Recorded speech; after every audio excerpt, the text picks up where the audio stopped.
Chapter 7: Leaking Roof. In the days when the autumn rains fell without ceasing and the eastern lands grew darker with each passing season, there lived in the town a carpenter called Jonas. He was a man of wood and honest labor, with hands stained by his trade and a heart heavy with loss. Of the 7 children born to him, 3 lay beneath the earth, taken by winter fever in years past. Each autumn brought the same dread: would the gods take more before spring returned? The late autumn rain had been falling for a week entire, a miserable, steady drizzle that turned the world to shades of grey and mud. For Master Jonas the carpenter, it was the season of finishing, the time when outdoor work ceased and a man turned to smaller labours. He had completed the last of the new cottages before the rains came and put away his heavy tools. Now his days were spent indoors, his workshop smelling of sawdust and damp wood as he and his 2 apprentices toiled on small, finicky pieces of furniture for the winter market. It was a time of sadness and loneliness, this grey season, a quiet period that brought with it the certainty of a long, cold winter and the knowledge that 3 of his own children lay beneath the earth, taken by winter fever in years past. Of his 7 born, only 4 remained, and each winter he wondered if the gods would take more. A knock came at his door, sharp and out of place in the melancholy silence. He wiped his hands on his leather apron and pulled the heavy door open. A man stood on his stoop, but he was unlike anyone Jonas usually dealt with in his trade. He wore a heavy wool coat, but it was cut in a strange, foreign fashion, not the style of any province Jonas knew. He was not a noble, lacking the arrogance and fine trappings. He was not a beggar, for his garments were well made and clean. And he was not a peasant, for his hands were soft and his eyes held a cold, keen intelligence that marked him as something other. "Good morrow," the man said, his voice as quiet as the rain. "I have need of a roof fixed, and a few other small tasks besides. Can you and your men assist me in this work?" "The journey," the cold Jonas began, his voice gruff with the caution of a man who had been cheated before. "What manner of roof? What are these other tasks you speak of?"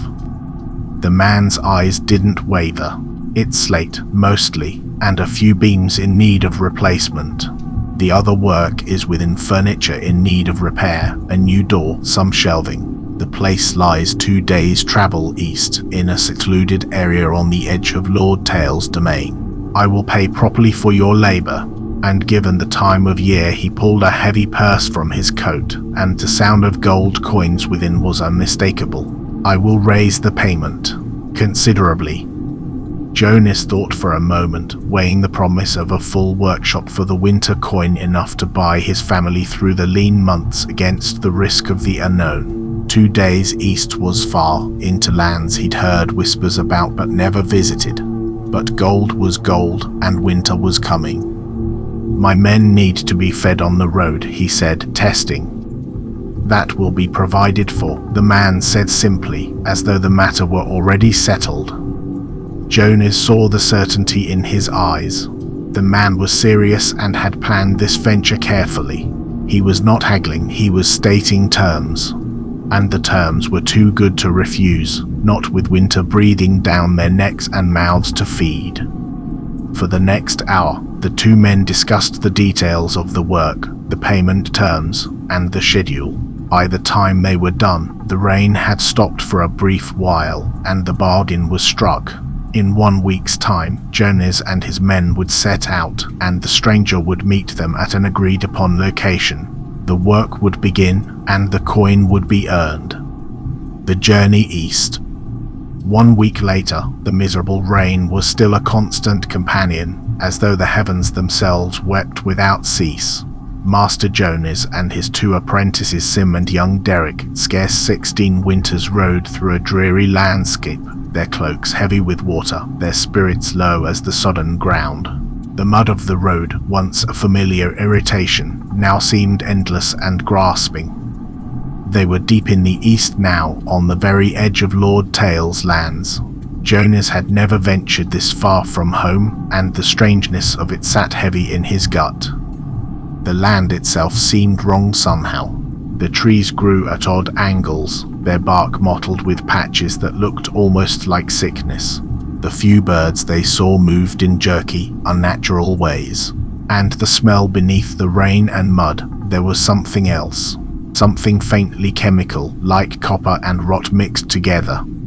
Jonas couldn't shake the heavy feeling that gnawed at him like a rat in grain. He was a practical man, a carpenter who dealt with the simple truths of wood and stone and honest labor. This journey was anything but simple.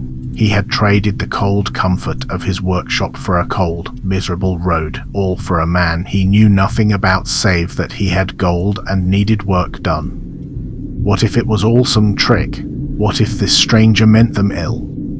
To the south, the Great Lake was a vast, grey expanse of misery, its waves crashing with a sound like distant thunder. To the east, the mountain range was a jagged, forbidding wall of dark rock and darker green trees. The land was lonely, wild, unforgiving. If the stranger had tricked them, if they simply vanished out here, no soul would know where to look. They would be gone, and his wife, the families of his young apprentices, they would all be doomed to a long, hungry winter without their breadwinners. He had gambled their very lives for a handful of gold coins. Just as the path began to climb toward the mountains, a lone figure stood waiting beneath a gnarled old willow tree. He was exactly where he said he would be, as though he'd been standing there for hours awaiting their arrival. The man from the workshop, his strange garments barely noticeable beneath the folds of his heavy woolen cloak. He was not on a road, not near any village or town. He was simply there, in the middle of nowhere, just as he had promised. The silence was broken only by the sound of the pouring rain and the sudden, uneasy quiet of Jonas and his men as they realized how truly isolated they had become. The real journey was just beginning. The Willow Lane. The man led them south, the path a mere suggestion through the sodden land. The day remained an unchanging grey, making it impossible to tell if it was morning or evening or something in between. The steady drizzle was a constant presence, a cold misery that sank into their bones and settled there like winter cold in an old wound. After a time, the path split, and the man took a narrow, rarely travelled track that looked scarce used. Their wagons groaned in protest, and their wheels sank deep in the mire. Then the path became something stranger still, a kind of dark alley formed by nature itself. Ancient willows, their branches heavy with rain and age, bowed over the road from both sides, creating a tunnel of gloom that seemed to swallow all light and warmth. They felt like foreboding guards, watching the group's slow progress with ancient, hostile eyes.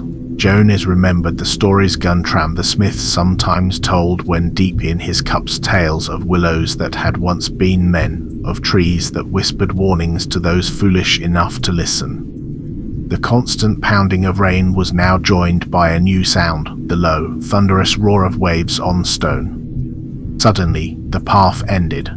Before them lay a small, narrow stone bridge, barely wide enough for a single person to cross. Below, the bank of the lake was a mess of gnarled tree roots and dark, churning water that looked deep enough to swallow a man whole.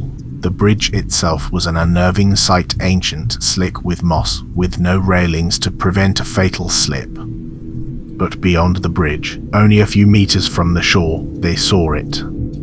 A tiny rock island jutted from the lake's surface like a broken tooth. On it stood a single, old, storm-beaten tree, its branches skeletal and reaching toward the grey sky.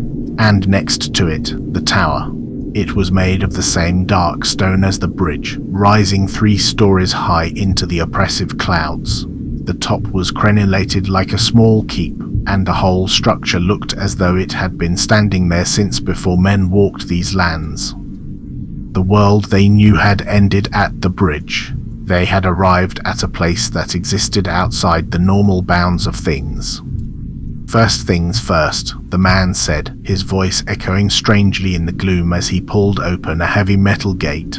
It was the size of a door rather than a proper gate, its hinges groaning in protest like a living thing in pain. He gestured for Jonas and his men to enter the tower. I shall rekindle the fire. It'll be warm within shortly." Inside the tower, Jonas stepped inside and stopped, his breath catching in his throat. The room was immense, easily as large as the main hall in Lord Tale's keep, a place Jonas had visited once years ago when he was hired to make chairs for a feast. The thought hit him with the force of a hammer blow. This was no simple week's work. The tasks he'd been told about would take far longer than that to complete. Was he to spend the entire miserable autumn in this abandoned place? The dread of it settled in his belly like cold stones.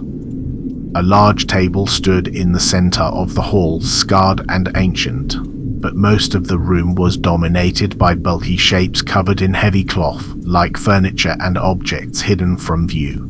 It looked like a castle in mourning, all its precious items shrouded. Was the man preparing for a long and thorough renovation, clearing the space for work? Or was he hiding things from prying eyes, things that should not be seen by common folk? Jonas felt a cold unease creep into his bones like winter frost. The tower itself felt wrong in a way he could not name. It was isolated and alone, a solitary sentinel standing against the great expanse of the lake. It reminded him of a lighthouse he had seen once in a book of drawings. A traveling merchant had shown him a lonely beacon upon a windswept coast. The man himself felt like a lightkeeper, a soul whose purpose was to watch and wait for something unseen in the darkness. Was that what this place truly was? Not a home, but a lighthouse watching for something in the east. The fire had died down to embers by morning, and Jonas and his apprentices rose stiff and aching from their makeshift beds. After a quick meal of hard bread and cheese, the work began. The inspection of the tower was the first order of business. The walls of the first floor were thick, a solid, square base of dark stone that must have been 3 feet through or more. The stairs leading up were cleverly hidden within the walls themselves, a secret passage that opened only when you knew where to press. 'Twas cunning work, the kind that spoke of builders who knew their craft and had reason to hide things. The second floor was of an odd, irregular shape, a curious transition from the square base to what Jonas suspected would be a circular top.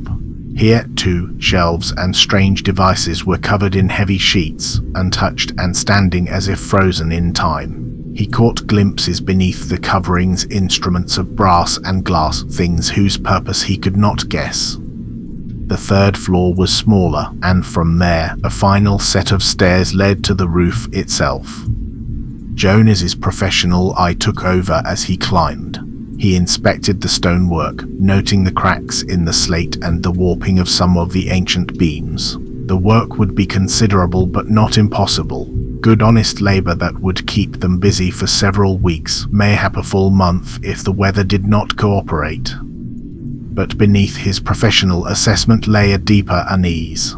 What manner of man lived alone in such a place, so far from civilization? What was he watching for? What was he guarding? The work. The days that followed fell into a pattern. They would rise with the grey dawn, what passed for dawn in this endless rain, and work until the light failed. The tower keeper, as Jonas came to think of him, provided good food and kept the fire burning. He was quiet, spoke little, and spent his days upon the upper floors doing something. Jonas could hear his footsteps sometimes, pacing back and forth, and occasionally the scratch of quill upon parchment. They set up their temporary workshop upon the first floor of the tower, and after a long, strenuous afternoon of climbing, Jonas began his work upon the roof proper. The work itself was solid and familiar. Slate needed replacing, beams needed to be cut and fitted. These were tasks Jonas had done 100 times before, but the setting made everything feel strange, as though he were building something in a dream. While Jonas toiled upon the high, windswept stone, his apprentices Sim and young Derek were left to the endless, mundane task of preparing wood upon the ground floor. 'Twas here, in the damp, quiet gloom of the tower, that the unsettling incidents began. The first week, a whisper of sound. In the first week, 'twas nothing but a sound. One evening, after a particularly long and arduous day, Sim was sharpening a saw when a quiet, dry whisper seemed to drift from the covered shapes in the corner. It was gone as quickly as it came, a sound like rustling parchment or the sigh of a cold draft through hidden cracks. He glanced at Derek, who was carving a small piece of wood for a peg, but the boy's face was impassive, showing no sign he'd heard aught amiss. Sim shook his head, convincing himself 'twas just the wind or the settling of the old stone. Ancient buildings made strange noises. Everyone knew that. But the unease lingered, settling in his belly like cold porridge. The second week, a glimpse of movement.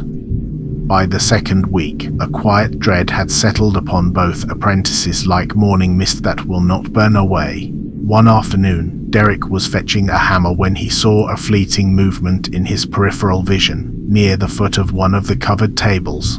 'Twas a rapid, scurrying shape, no larger than his fist, moving with purpose. He turned his head quickly, but there was naught there, only the draped cloth and the shadows it created in the dim light. He stood frozen for a moment, his heart pounding in his chest like a smith's hammer. Was it a rat? A spider? But 'twas too fast, too silent. And the shape had seemed wrong somehow, not quite the right form for any creature he knew. Just as the thought began to take hold, the heavy front door creaked open. 'Twas Jonas, coming down for a meal. The sound of his heavy boots upon the wooden floor was enough to break the spell. Derek said nothing, but his hands trembled as he went back to his work. That night, by the fire, Sim whispered to him, "You saw something today. I marked how you jumped." Derek nodded slowly. "Aye, but I don't know what. Perhaps it was nothing.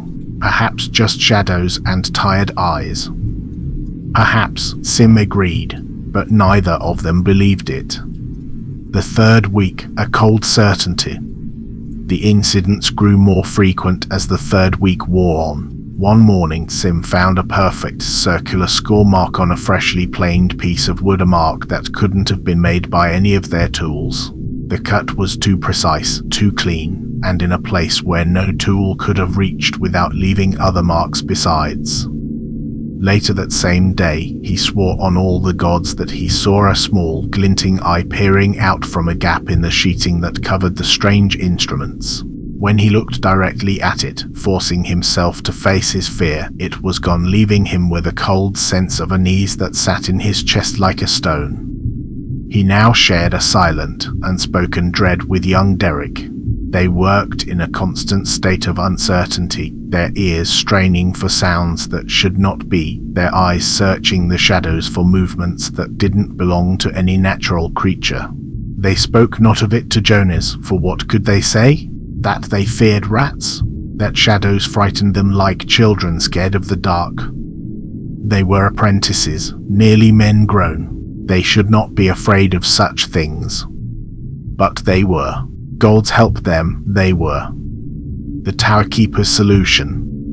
One evening, the Tower Keeper noticed the change in the young men. He saw the way their eyes darted toward the covered shapes, the quiet, wary manner in which they went about their work, jumping at small sounds. He approached them one afternoon while Jonas was busy on the roof, his voice carrying down from above as he shouted instructions about a particularly troublesome beam. "Go and take some air," the Tower Keeper said. He was already moving toward the lower door that led into the tower's interior rooms. "There is a matter I must deal with. It will not take long." He did not wait for an answer. Sim and Derek went outside. The island was cold and grey, the lake moving in slow dark swells. They stood near the bridge and said nothing. From somewhere below the tower floor came a sound, low and sustained, like a millstone turning, but below the right pitch for that, slower, heavier. It stopped. Then a light appeared in the narrow window above the door, pale, even, colourless in a way that was wrong for any candle and too still for any fire. It held for a time, then it was gone. The lower door opened. The Tower Keeper stepped out and pulled it closed behind him. He brushed ash from his left sleeve with 2 careful strokes. "The matter is dealt with," he said. He looked up toward the roof, where Jonas could be heard working. "That cracked beam, he will need to sister it rather than replace it. The stone has shifted and the angle of the joint will not take a new timber true. Can you cut the sister piece this afternoon?" Sim said that he could. They went back inside. Jonas called down from the roof about the beam. Derek went to answer him. As he passed Sim in the center of the room, their eyes met. Neither spoke. They did not speak of it to Jonas. The work took 3 weeks in the end. 3 weeks of rain and cold and the constant sense of being watched not by the tower keeper but by something else. Something in the east, beyond the mountains, that the tower stood guard against. Or perhaps something within the tower itself, bound by will and power to serve purposes the apprentices couldn't fathom. When the last slate was laid and the last beam fitted, Jonas was relieved beyond measure. The tower keeper paid him in full more gold than Jonas had ever held at once and told them they could leave at first light. "Follow the road west," he said in his quiet way. "At the crossroads, turn north toward Abid village. Stay on the main road and do not venture into the forest. The eastern woods are troubled of late." Jonas didn't ask what he meant by troubled. He simply nodded and prepared for departure. The journey home. They started their journey home before the sun had properly risen, eager to be away from the strange tower and its strange keeper. The first snow of the season dusted the ground, but it melted quickly as the grey day brightened somewhat. The narrow willow alley that had guarded the way to the tower now seemed to escort them back to the known world, a transition from a strange, feverish dream into the cold light of day. They traveled across empty fields, their breath misting in the air, the silence broken only by the creak of wagon wheels and the plodding of their mules. Soon, the road took them along the edge of an old forest, a dark, thick expanse that hid the ascent toward the eastern mountain range. The mountains themselves were often hidden by low-hanging clouds, but Jonas could see they stretched far to the north, a great, jagged wall separating civilization from what? He didn't know and didn't wish to. His heart was in his throat as they traveled. He had spent his life in familiar lands, never venturing to these wild frontiers. What lay behind those mountains? What troubled the eastern woods? As the tower keeper had said, he couldn't help but constantly scan the tree line, his hand resting on the hilt of his belt knife, expecting trouble at any moment. He glanced at the tower keeper, who walked calmly beside one of the mules, for he had insisted on accompanying them part of the way to see them safely to the crossroads. The man seemed utterly unconcerned by any dangers the road might hold, as though he knew something Jonas did not. The road west. They were perhaps 2 hours from the crossroads when they met the people moving west. At first Jonas thought it was a merchant caravan, the shape of it on the road ahead, the wagons, the figures walking alongside. But as they drew closer, the wrongness of it became plain. These were not merchants. They were families. Everything they owned was on those carts, packed without order, the way people pack when they are not planning to return. Perhaps 30 souls, moving in silence. The children did not run ahead or lag behind as children do on ordinary journeys. They walked close to their parents and did not speak. The tower keeper stepped to the verge to let them pass. He did not hail them. He watched. Jonas pulled up alongside a man walking beside a heavily laden cart. "Friend," he said, "what village are you from?" The man looked at him. He had the face of someone who had not slept in several days. He said a name Jonas did not recognize, or perhaps he said nothing at all. Jonas could not be certain afterward. Then he looked back at the road ahead and kept walking. The tower keeper did not ask any questions. He stood at the verge until the last of the column had passed. Then he turned and continued west without comment. Sim caught Jonas's eye. Jonas shook his head slightly. They did not speak of it. The crossroads came in the late afternoon. They were perhaps an hour past it when the mules stopped. Not slowed, stopped. All three at once, ears forward, the lead mule planting its feet with a finality that told Jonas they would not be moving by any ordinary means. Then he saw it. An elk stood in the road ahead. A bull, large, the kind of animal that commands respect at any distance. At first Jonas thought it had simply wandered onto the road, that it would move when it heard them. Then he looked at it more carefully and understood why the mules had stopped.